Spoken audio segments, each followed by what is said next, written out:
ପିଲାମାନେ, ଆଜି ଆମେ ପଞ୍ଚମ ଶ୍ରେଣୀ ସାହିତ୍ୟ ବହିର ଏକ ସୁନ୍ଦର ଗପ ଶୁଣିବା। ଗପଟିର ନାଁ ହେଲା ଉପଯୁକ୍ତ ବେଶ ପକାଇ ଆସ। ଏହି ଗପଟିକୁ ଲେଖିଛନ୍ତି ଶ୍ରୀଯୁକ୍ତ ମନୋଜ ଦାସ। ଶ୍ରୀଯୁକ୍ତ ମନୋଜ ଦାସ 1934 ମସିହା ଫେବୃଆରୀ ମାସ 27 ତାରିଖରେ ଜନ୍ମଗ୍ରହଣ କରିଥିଲେ। ଓଡ଼ିଶା ସାହିତ୍ୟ ଏକାଡେମୀ ଏବଂ ଅତି ବଡ଼ି ପୁରସ୍କାର ପାଇଥିବା ମନୋଜ ଦାସ ଆନ୍ତର୍ଜାତିକ ସ୍ତରରେ ବହୁତ ଖ୍ୟାତି ଅର୍ଜନ କରିଛନ୍ତି।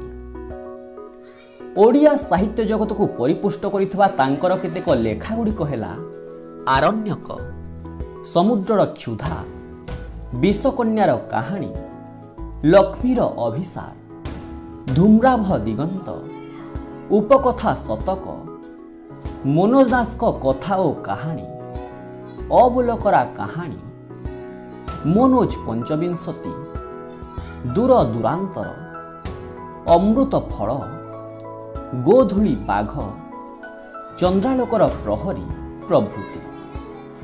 ତେବେ ଚାଲ ତାଙ୍କ ଦ୍ୱାରା ଲିଖିତ ଏହି ସୁନ୍ଦର ଗପଟିକୁ ଶୁଣିବା ଏବଂ ଆନନ୍ଦ ନେବା। ଗୋଟିଏ ରାଜ୍ୟରେ ଜଣେ ରାଜା ଥିଲେ। ସେ ଗୋଟିଏ ରାଜ୍ୟ ଜୟ କଲେ ତାଙ୍କର ପୋଷାକରେ ଖଣ୍ଡିଏ ନୂଆ ହୀରା ଲଗାନ୍ତି।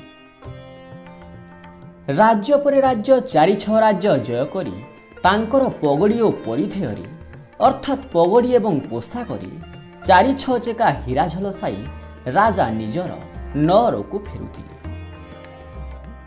ଫେରିଲା ବେଳେ ସେଦିନ ସନ୍ଧ୍ୟା ହୋଇଯିବାରୁ ଗୋଟିଏ ପର୍ବତର ପାଦଦେଶରେ ତାଙ୍କର ଡେରା ପଡ଼ିଥିଲା।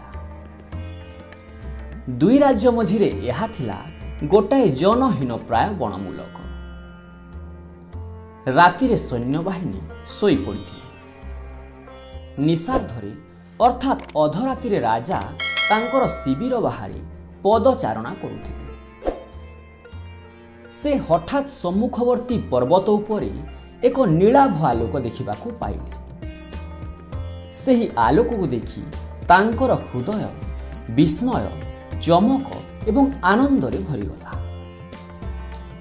ସେ ନିଃସନ୍ଦେହରେ ଜାଣିପାରିଲେ ଯେ ସେହି ଆଲୋକ ସାଧାରଣ ଆଲୋକ ନୁହେଁ, ଏହା ହେଉଛି ଅସାଧାରଣ ଆଲୋକ।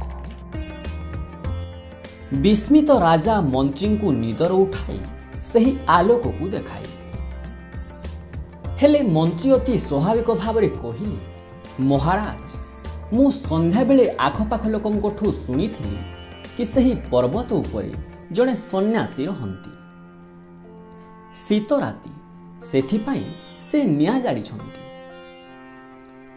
ରାଜା ମନ୍ତ୍ରୀଙ୍କୁ ପଚାରିଲେ, ମନ୍ତ୍ରୀ, ତୁମକୁ ସେ ଆଲୋକ କିପରି ଲାଗୁଛି? ରାଜାଙ୍କ ପ୍ରଶ୍ନରେ ବିସ୍ମିତ ହୋଇ ମନ୍ତ୍ରୀ କହିଲେ, ମଣିମା, ଶୁଖିଲା କାଠପତ୍ର ଜଳିଲେ ନିଆଁ ଯେପରି ହେବା କଥା, ଏହା ସେହିପରି। ତାପରେ ରାଜା ମନ୍ତ୍ରୀଙ୍କୁ କହିଲେ, ଆଚ୍ଛା, ଶୋଇବ ଯାଅ। ସେ ବୁଝିପାରିଲେ ଯେ ଆଲୋକର ଯେଉଁ ବିଶେଷତ୍ୱ ସେ ଦେଖୁଛନ୍ତି, ମନ୍ତ୍ରୀ ତାହା ଦେଖିପାରୁନାହାନ୍ତି। ପ୍ରଭାତ ହେଲା। ରାଜା ସନ୍ନ୍ୟାସୀଙ୍କୁ ଭେଟିବା ପାଇଁ ଇଚ୍ଛା କଲେ ଏବଂ ଭେଟିବାର ଅନୁମତି ପ୍ରାର୍ଥନା କରି ଦୂତ ପଠାଇଲେ। ରାଜାଙ୍କ ଦୂତ ଫେରିଆସି କହିଲେ, ମହାରାଜ, ସନ୍ନ୍ୟାସୀ କହୁଛନ୍ତି କି ତାଙ୍କୁ ଭେଟିବାକୁ ହେଲେ ଆପଣଙ୍କୁ ଉପଯୁକ୍ତ ବେଶ ପକାଇ ଯିବା ଦରକାର। ରାଜା କହିଲେ, ଅବଶ୍ୟ। ତାପରେ ସେ ରତ୍ନଖଚିତ ପୋଷାକ ଏବଂ ପଗଡ଼ି ଲଗାଇ ବାହାରି ପଡ଼ିଲେ। ସେ ସେହି ପର୍ବତକୁ ଅଧା ଚଢ଼ିବା ବେଳକୁ ସନ୍ନ୍ୟାସୀଙ୍କ ଜଣେ ଚେଲା ଆସି କହିଲା, ଗୁରୁଦେବ ଆପଣଙ୍କୁ ଦୂରରୁ ଦେଖିଛନ୍ତି। ସେ କହିଲେ କି ଆପଣ ଉପଯୁକ୍ତ ବେଶ ପକାଇ ଆସିବା ଦରକାର। ଏହା ଶୁଣି ରାଜା ନୀରବରେ ଶିବିରକୁ ଫେରି ଆସିଲେ ଏବଂ ରତ୍ନଖଚିତ ପୋଷାକକୁ ଉତାରି ଜଣେ ସାଧାରଣ ନାଗରିକର ପୋଷାକ ପିନ୍ଧିଲେ ଏବଂ ନିଜକୁ ନିଜେ କହିଲେ, ବାସ୍ତବିକ ରାଜପୋଷାକରେ ସନ୍ନ୍ୟାସୀଙ୍କ ପାଖକୁ ଯିବାଟା ବୋକାମି ଛଡ଼ା ଆଉ କ'ଣ? ତାପରେ ସେ ସାଧାରଣ ନାଗରିକର ପୋଷାକ ପିନ୍ଧି ପୁଣି ବାହାରିଲେ ସନ୍ନ୍ୟାସୀଙ୍କ ପାଖକୁ। से पर्वत चढ़िबाकू आरंभ करती पुणी जड़े सन्यासी चेला आसी कहिला, महाराज गुरुदेव कहउछंती कि आपण उपयुक्त बेशरे आसंतु। राजा अगत्या तम्मुकु फेरिले, अर्थात राजा उपायहीन होई तम्मुकु फेरिले। एहापरे से गेरुआ लुगापटा जोगाड़ करी ताकू पिंधि पुणी चलिले सन्यासी पाखकू। पुणी ठीक पर्वत को चढ़िबाकू आरंभ कला बेलकू सन्यासी तृतीय चेलाटी आसी कहिला, महाराज गुरुदेव कहिले कि आपण उपयुक्त बेश पकाई आसंतु। एहा सुनी राजा कांद कांद होइगले एवं से निजर शिविर को फेरी आसिले। मंत्री राजांक कानरे कहिले, महाराज से उद्धत साधु को एही क्षणी धरि आनी आपणक आगरे हाजर करिदेबी।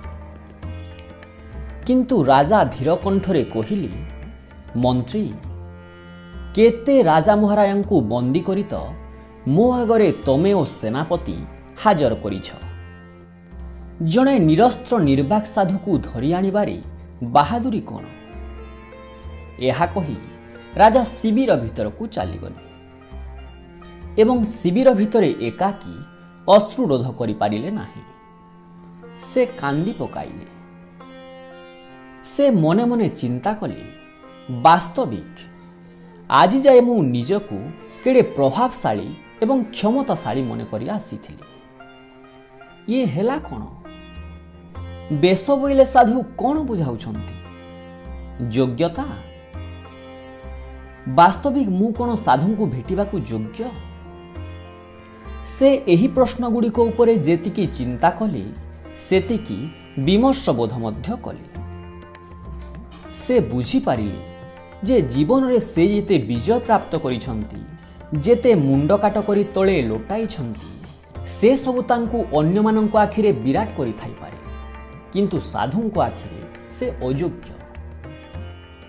राजा एही सबु कथा भाबिबा बेलकू सुनिबाकू पाइले, पुओ ए बेशरे तुमे केड़े सुंदर दिसुछ। ए अपूर्व कंठस्वर राजांकू चमकाई देला। से अनाइबा बेलकू तांको आगरे उभा होइछंती स्वयं सन्यासी। राजा तांको पाद तले लोटी गले।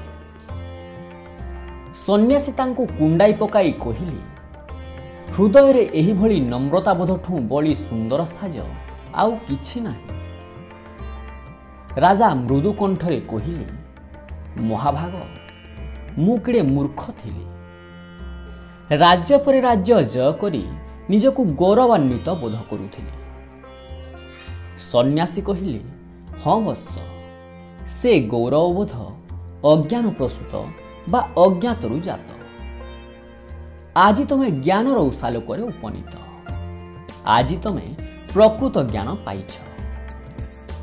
एहा कही सन्यासी राजांकू आशीर्वाद करी बुली पड़ी चलीगले।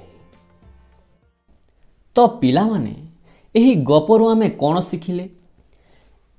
एही गपरु आमे शिखिले जे मनुष्य बहुमूल्य पोशाक पिंधिले, मूल्यवान अलंकार पिंधिले कि अधिक धन संपत्ति थिले सुंदर होई जाए नाही।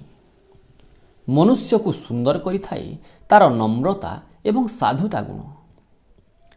एही नम्रता एवं भद्रता गुण द्वारा जे कौनसी लोकंकु मध्य निजर करी हुए। एही गुण द्वारा केवल मनीष नुहे भगवानंकु मध्य निजर करी हुए। सेथिपाई आमे बड़पणिया गर्व एवं अहंकार एही सबकु छाड़ी नम्र एवं भद्र हेबा उचित। तो आशा करुछि एही भिडियोटी निश्चय तुमको भल लागिथिबो। एहीपरि तुम पाठ विषय आकर्षणीय भिडियो गुड़ी को देखिबा पाई आम चैनल को सब्सक्राइब करी घंटी चिन्ह रे ऑल बटन उपरे क्लिक करिबा को जमारू भूलिबनी। तो पुणी देखावा परवर्ती भिडियो रे रहुछि।